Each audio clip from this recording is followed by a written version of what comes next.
전기차라는 게 안 탈 수는 없을 거라고 생각해요. 근데 예전부터 생각했던 게 전기를 뭘로 탈 거냐. 네. 지금 데이터 센터 전기도 부족해가지고 지금 유럽은 전기 없다고 지금 난리거든요. 미국도 지금 송배전 시설 그거 다 다시 교체하고 난리 치잖아요. 그만큼 전기가 엄청 중요해요. 없는 전기로 전기차를 탈 수가 없고, 전기를 만들려면은 화력발전 가스 떼가지고서 전기를 만들면 친환경인가? 생각해보면 아니잖아요. 결국은 그 에너지원이 해결이 돼야 돼요. 데이터 센터에다가도 전기 다 뺏기고 있는데 전기차를 타려면 가격 경쟁력이 세야 되잖아요. 전기도 싸게 공급받아야 되고, 그다음에 인프라. 지금 전기차 타고 지방 가려면 불안불안 하잖아요. 충전해야 되니까. 뭐 물론 휴게소마다 다 충전 시설 있긴 합니다만은, 근데 지금은 별로 안 타니까 자리가 남아 돌겠지만 나중에 많이 타게 되면 자리가 없어질 거잖아요. 결국은 인프라 확대도 많이 중요하고 전기차 배터리 소재도 이제 많이 중요해집니다. 그렇게 되면 이제 전기차 많이 타게 되고 규모의 경제로 가겠죠. 캐즘 기간을 돌파하는 시간은 한 좀 1, 2년 정도 더 필요하지 않겠나 싶습니다.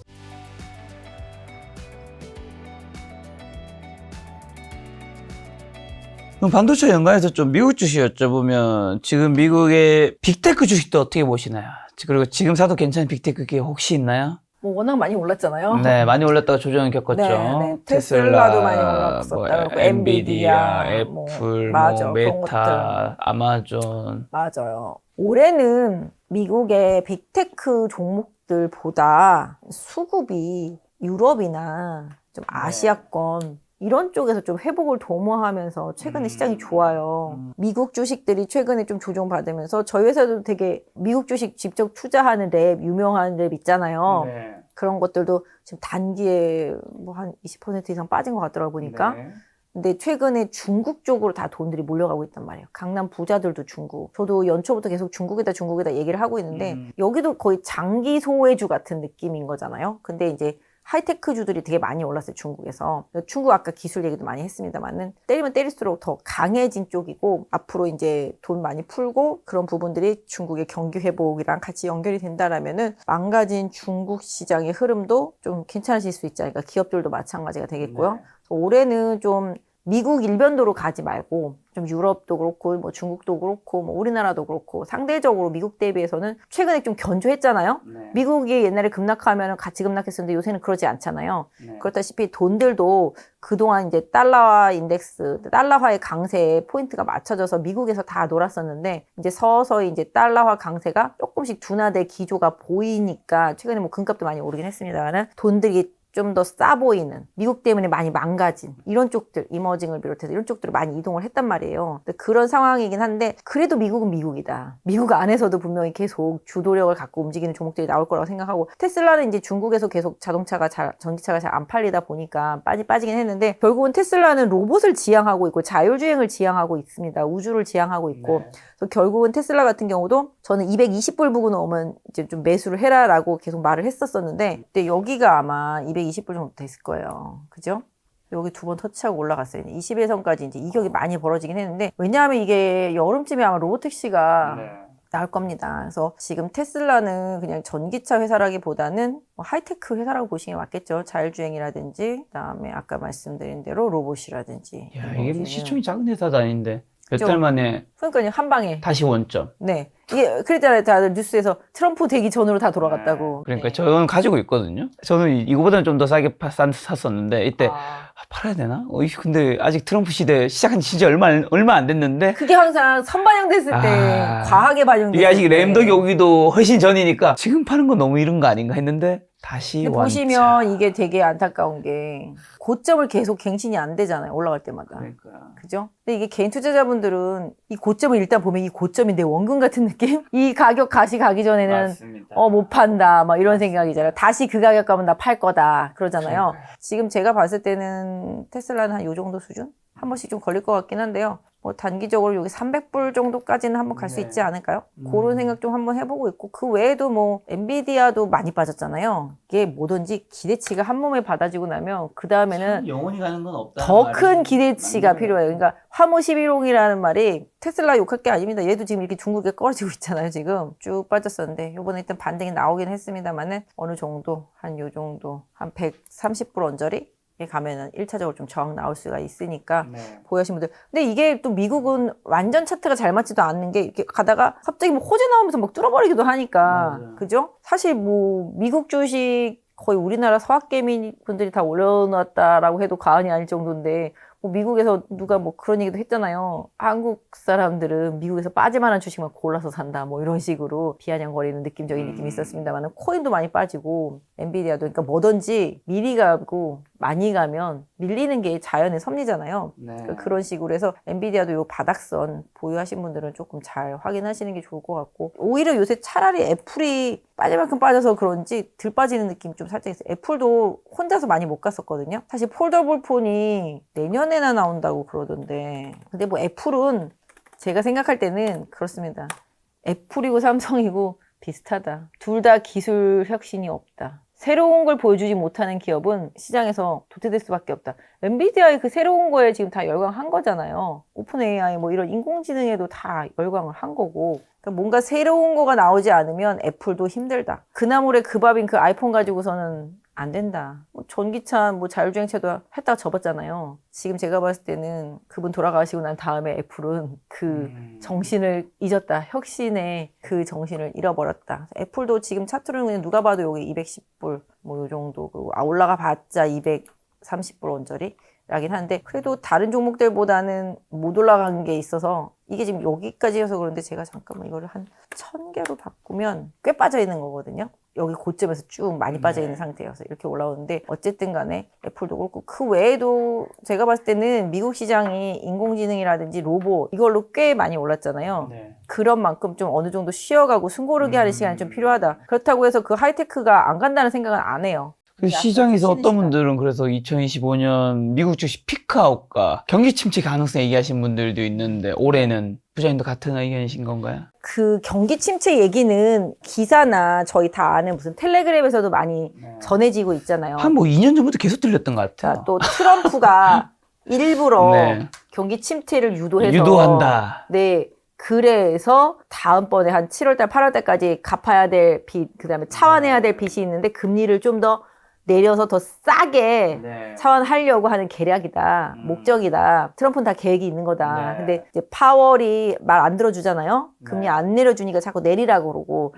내리게끔 만들기 위한 시나리오로 이제 상황을 만들어가는 거다. 그러니까 뭐 관세 누가 봐도 미국 국민한테 불리한 거잖아요. 아니 그거 관세라는 것 자체가 미국 내에서 생산해서 미국 내에서 만든 걸로만 먹고 쓰면은 상관이 없는데 그거가 아니라 미국 내에서도 중국이라든지 뭐 우리나라든지 어디든지 다 수입을 하는 것들이 생기잖아요. 그럼 그 수입 물가가 영향을 받잖아요. 관세 때문에. 그럼 그 물가가 건드려지면은 금리를 내리지 못하게 하는 가장 큰 요인이 되는 거잖아요. 그리고 소비 심리도 위축될 수가 있고.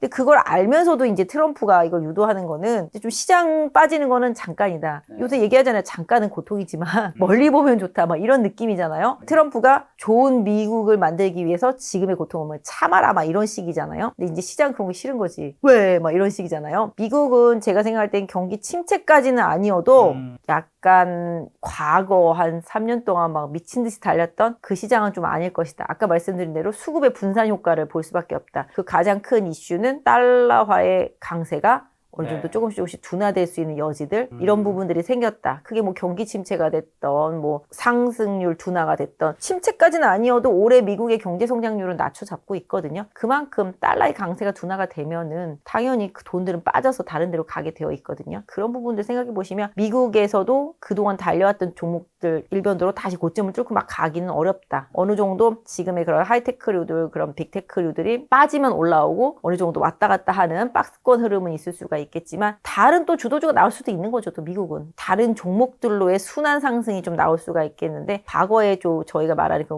뭐 매그니피센트 세븐 뭐 그런 종목들 위주로 더 지수가 막 견인되어 가는 장세는 아닐 것이다. 올해는 그렇게 보고 미국도 약간 좀 종목 장세로 갈 가능성이 좀 높다. 자, 아까 전에 그러면 이제 부장님께서 요즘에 이제 조금 섹터가 조금 꺾였다고 보는 거는 이제 방산과 조선 전력이 이제 과거 대비해서는 조금 꺾였다는 얘기해 주셨고 요즘에 좀 꿈틀거리는 음식료, 화장품과 의류와 피부 미용 기계, 엔터, 게임을 얘기해 주셨는데 앞으로 한국 주식, 미국 주식 좀 뭘 사야 될까요? 아까 말씀드린 대로 초장기 하락주들 지금 연기금이 담고 있는 종목들, 연기금은 많이 빠진 거 위주로 사고 있는데 그 뭐 방산이나 조선이나 전력계 이런 쪽들이 아니라 그 약간 중국 관련돼서 많이 빠졌던 것들 있잖아요. 네. 경기 민감주들, 네. 화학주들도 그렇고 그다음에 음식료들도 그렇고 그다음에 뭐 미용기기들도 그렇고 그다음에 화장품도 일부는 좀 있는 것 같고 네. 반도체 쪽들도 있는 것 같고 일부요. 이런 식으로 철강, 화학 뭐 이런 식으로 해가지고 그동안 본인들이 많이 버려서 비워놨던 것들 있잖아요. 그런 것들을 계속 담고 있거든요. 그러니까 여러분들도 좀 포트에 장기 하락했던 거래소에 있는 종목들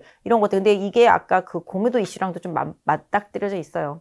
많이 비워져 있던 것들은 좀 채워놔야지 또 나중에 공매도도 칠 수 있고 뭐 그렇기 때문에 밑 하나는 쇼커버링을 하고 하나는 이제 공매도가 들어가는 그런 상황이기 때문에 연기금이 좀 주도적으로 사는 종목들을 좀 갖고 있으면 마음이 조금 편안하다. 뭐 이런 장기 느낌? 하락한 거에 2차 전지도 굉장히 오랫동안 좀 하락한 것 같은데. 맞아요. 2차 전지도 엄청나게 하락을 했잖아요. 네. 근데 2차 전지만 살 게 그거밖에 없으면 그걸 살 텐데 다른 거 살 게 일단 많다. 근데 2차 전지 업황이 돌아올 것 같진 않잖아요. 지금 당장. 그러니까 제가 오늘 기사였나 어제 기사였는지 모르겠는데 금양 주가, 금양 차트 한번 볼까요? 아 맞아요. 전 진짜 거의 그냥 한 10조 최고점이 10조였나 뭐 5조인가 6조인가 같은 게 지금 요새 뭐 진짜 6천억? 금량도 그렇고 약간 좀 상패 이슈들이 있는 종목들이 되게 그리고 많잖아요. 상패 위기까지 있다면서요 지금. 네, 이거 유상증자를 거래소가 못하게 하니까. 자 이렇게 보면 19만 4천 원에서 만 원. 그러다가 또 다시 여기가 뭐 몽고의 광산에 뭐 어쩌고 저쩌고 20만에서 뭐 만 할 원이면 때. 20분 1토막이잖아요.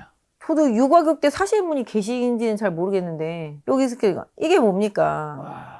그러니까 이게 다 너무 꿈을 쫓고 허상을 쫓아서 리튬 관련주들 막 투자 열풍이 불고 막 서로 너도 나도 해외 광산 투자 항상 몰려갈 때 그때 개인 투자자분들 좀 조심 좀 하셨으면 좋겠어요. 여기 시작한 지점 근처 가까이 와버려요. 왔죠. 근데 지금 거래 정지일걸요? 의견 거절 뭐 이런 얘기 좀 나온 것 같더라고요. 보니까 그런 식으로. 그러니까 이게 실질적으로 이거 그때 저도 욕을 엄청 많이 한 게 지금 당장 돈은 없는데 개인 투자자분한테 유증 받아가지고 그 유증으로 배터리 사업을 하겠다는 거의 심보나 마찬가지잖아요. 그래서 그 몽고광산 투자하고 어쩌고저쩌는데 그 돈이 저는 다 어디로 갔는지 도대체 이해를 못 하겠어요. 근데 어쨌든 간에 이 회사도 되게 좀 강성으로 막 믿는 주주들이 되게 많았었고 할머니들이 좀 많이 갖고 계세요. 제 주변에 제 친구 어머니도 가지고 계시고 그렇게 11만 원, 12만 원일 때 팔라고도 안 파시더라고요. 믿고 간다고. 그러니까 이게 좀 너무 종목 하나에 사랑에 빠지면 맞습니다. 안 좋아요. 아까 말씀드린 대로 UBS에서 네. 양극재 업체들 다 이제 뭐 셀리포트 같이 나왔는데 저는 그렇게 생각해요. 2차 전지 업체들도 지금 보시면 거의 바닥일걸요? 이것도 뭐 거의 23년 초반까지 왔잖아요. 거의 그죠? 이것도 뭐 58만 원 갔던 게 지금 10만 8천 원 다섯 토막이잖아요. 이게 가장 중요한 건 뭐냐? 흑자가 나는 게 중요해요. 그때 막 엄청 퍼붓고 막 다 해놨는데 지금 전기차가 안 되니까.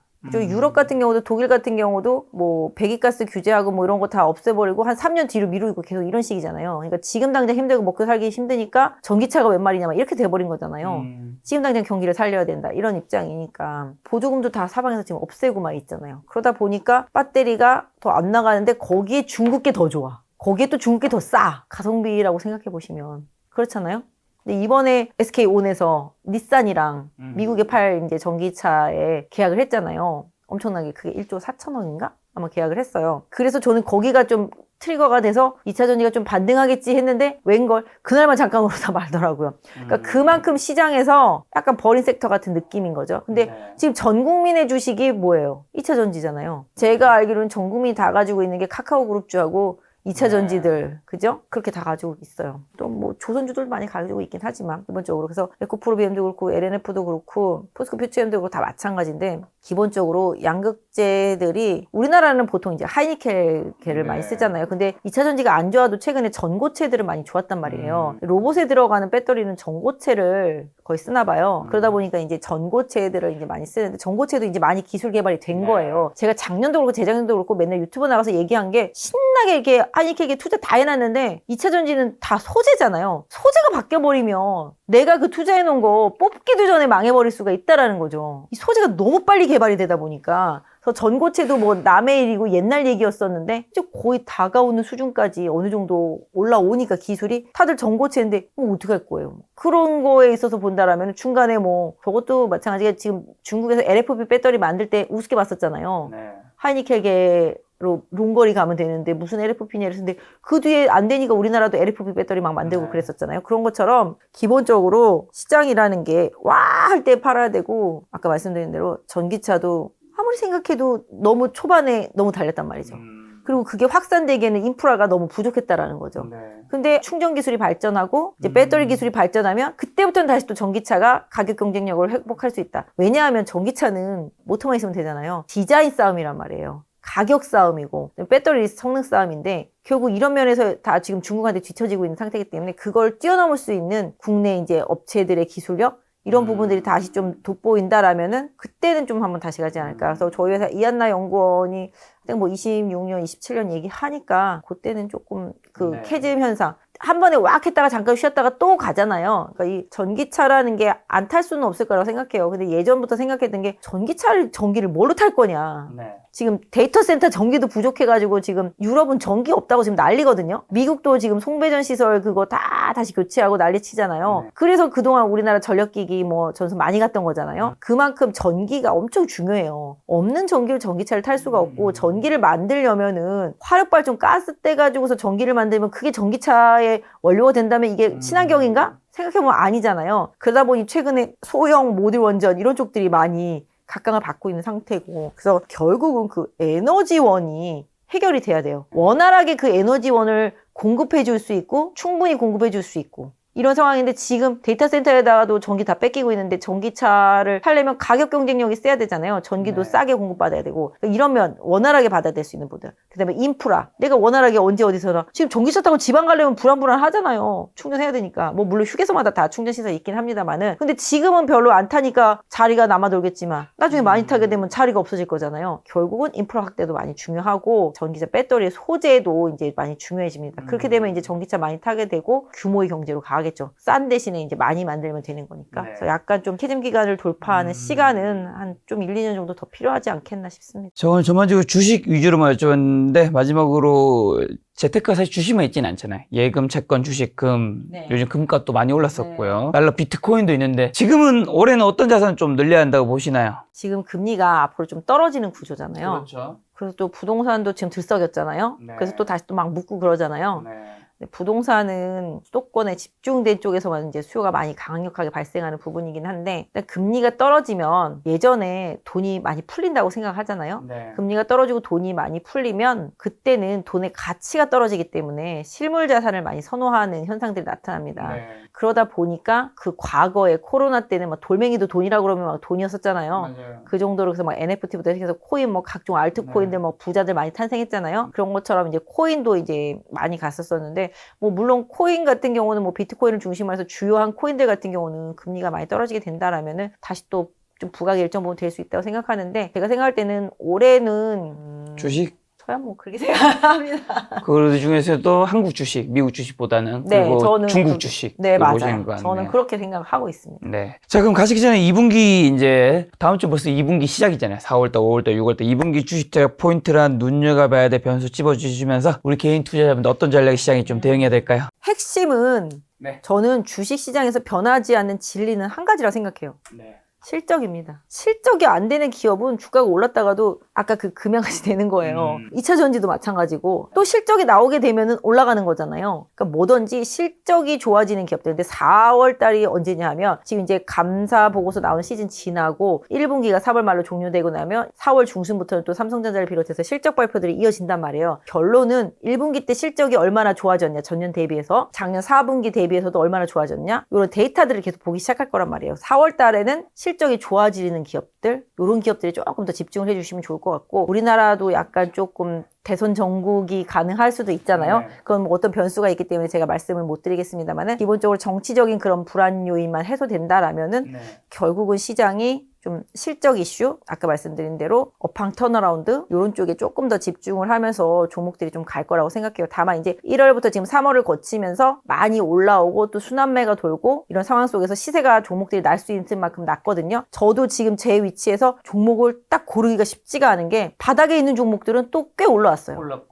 그다음에 작년부터 꽤 많이 오른 종목들은 손대기가 애매해요. 왜냐면 요거 빠졌다고 샀다가 밑으로 더 빠지면 어떡하지? 이런 생각이 들 정도로 정말 종목들이 다 애매해요. 그렇기 때문에 아까 말씀드린 대로 실적이랑 데이터를 보고 이 연기금 집중적으로 사고, 그리고 주가가 더 이상 빠지지 않는 바닥권에 있는 종목들을 좀 사라고 말씀드리는 거고, 그런 종목들을 아까 좀 업황을 음식료를 비롯해서 기타 등등 말씀을 드렸으니까 절대적으로 실적 턴어라운딩 하는 기업들, 업황 턴어라운딩 하는 기업들의 4월 달에는 조금 더 집중해 주셨으면 좋겠습니다. 무엇보다 부장님 말씀하신 것처럼 올해는 미국보다는 한국 주식 저는 그렇게 꼭 생각합니다. 그렇게 됐으면 좋겠다는 생각 드네요. 다음번에 또 부장님 모시고 좋은 이야기 들어보도록 하겠습니다. 오늘 만난 여사님은 유한타증권의 박진희 부장님이었습니다. 지금까지 여러분 소중한 시간 함께해 주셔서 정말 감사합니다. 오늘도 김 작가였습니다. 고생 많으셨습니다. 감사합니다.